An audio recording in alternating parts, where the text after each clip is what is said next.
अस्माकं तु विशिष्टा ये तान्निबोध द्विजोत्तम नायका मम सैन्यस्य संज्ञार्थं तान् ब्रवीमि ते। हे द्विजोत्तम, हमारे पक्ष में भी जो मुख्य हैं उन पर भी ध्यान दीजिए। आपको याद दिलाने के लिए मेरी सेना के जो नायक हैं उनको मैं कहता हूँ।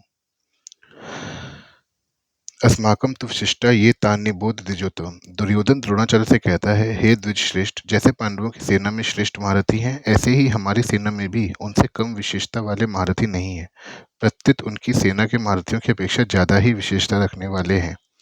उनको भी आप समझ लीजिए। तीसरे श्लोक में पश्य और यहाँ निबोध क्रिया देने का तात्पर्य है कि पांडवों की सेना तो सामने खड़ी है, इसलिए उसको देखने के लिए दुर्योधन पश्य क्रिया का प्रयोग करता है, परंतु अपनी सेना सामने नहीं है।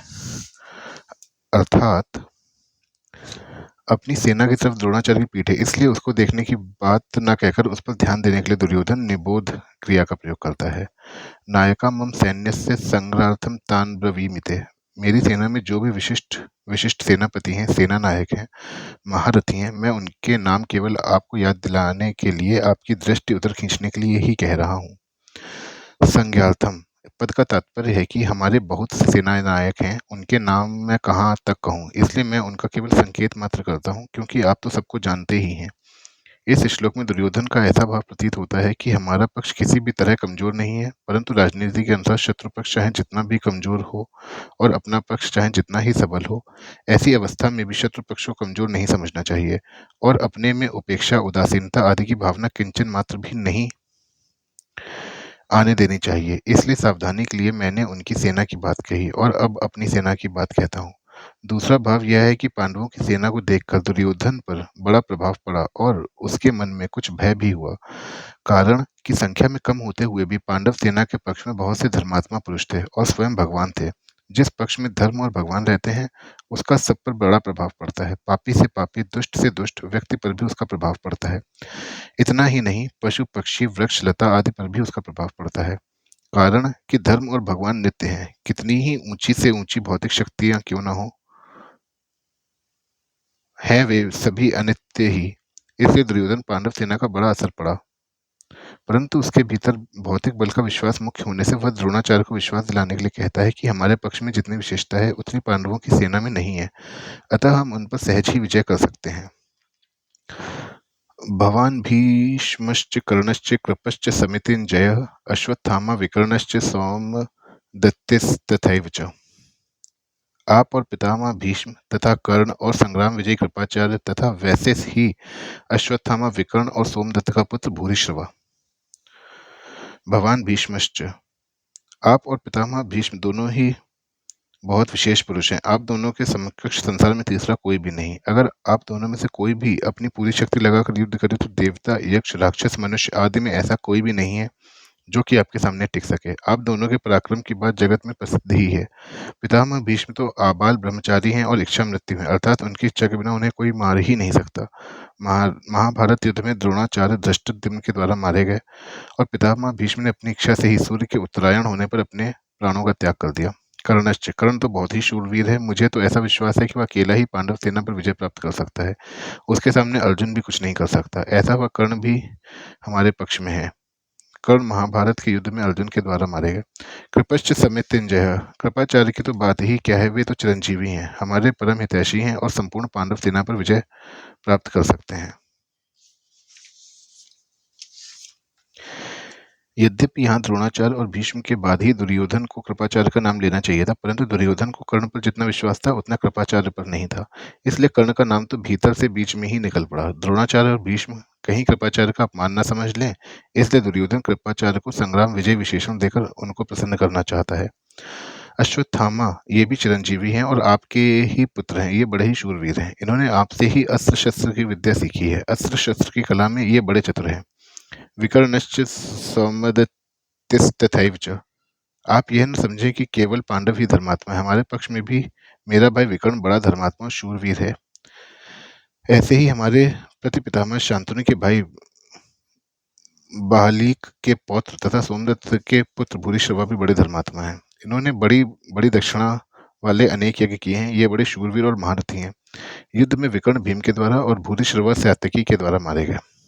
यहाँ इन शूरवीरों का नाम लेने में दुर्योधन का यह भाव मालूम देता है, आचार्य हमारी सेना में आप, भीष्म, कर्ण, कृपाचार्य आदि जैसे महान पराक्रमी शूरवीर हैं, ऐसे पांडवों की सेना में देखने नहीं आते। हमारी सेना में कृपाचार्य और अश्वत्थामा ये दो चिरंजीवी हैं, जबकि पांडवों की सेना में ऐसा एक भी नहीं है।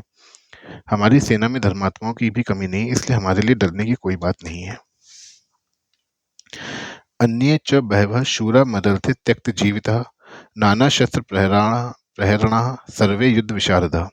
इनके अतिरिक्त बहुत से शूरवीर हैं, जिन्होंने मेरे लिए अपने जान की इच्छा का भी त्याग कर दिया, और जो अनेक प्रकार के अस्त्र शस्त्रों को चलाने वाले हैं, तथा जो सबके सब युद्ध कला में अत्यंत चतुर हैं। अन्य च बहवः शूरा मदर्थे त्यक्त जीविता। मैंने अभी तक अपनी सेना के जितने शूरवीरों के नाम लिए हैं, उनके अतिरिक्त भी हमारी सेना में बालीक, शल्य, भगदत्त, जयद्रथ आदि बहुत से शूरवीर महारथी हैं, जो मेरी भलाई के लिए, मेरी ओर से लड़ने के लिए अपने जीने की इच्छा का त्याग करके यहाँ आए हैं। वे मेरी विजय के लिए मर भले ही जाएं, पर युद्ध से हटेंगे नहीं। उनकी मैं आपके सामने क्या कृतज्ञता प्रकट करूं। नाना शस्त्र प्रहरणा सर्वे युद्ध विशारदा। ये सभी लोग हाथ में रख कर प्रहार करने वाले तलवार, गदा, त्रिशूल आदि नाना प्रकार के शस्त्रों की कला में निपुण हैं, और हाथ से फेंक कर प्रहार करने वाले बाण, तोमर, शक्ति आदि अस्त्रों की कला में भी निपुण हैं। युद्ध कैसे करना चाहिए, किस तरह से, किस पैंतरे से और किस युक्ति से युद्ध करना चाहिए, सेना को किस तरह खड़ी करना चाहिए आदि युद्ध की कलाओं में भी ये बड़े निपुण हैं और कुशल हैं। अपर्याप्तं तदस्माकं बलं भीष्माभिरक्षितं पर्याप्तं त्विदमेतेषां बलं भीमाभिरक्षितम्। हमारी वह सेना अपर्याप्त है, असमर्थ है, क्योंकि उसके संरक्षक उभय पक्षपाती भीष्म हैं, परंतु इन पांडवों की यह सेना हम पर विजय करने में पर्याप्त है, समर्थ है, क्योंकि इसके संरक्षक निज सेना पक्षपाती भीमसेन है। अधर्म, अन्याय के कारण दुर्योधन के मन में भय होने से वह अपनी सेना के विषय में सोचता है कि हमारी सेना बड़ी होने पर भी, अर्थात पांडवों की अपेक्षा 4 अक्षौहिणी अधिक होने पर भी पांडवों पर विजय प्राप्त करने में है तो असमर्थ ही। कारण कि हमारी सेना में मतभेद है, उसमें इतनी एकता, निर्भयता, निसंकोचता नहीं है जितनी कि पांडवों की सेना में है।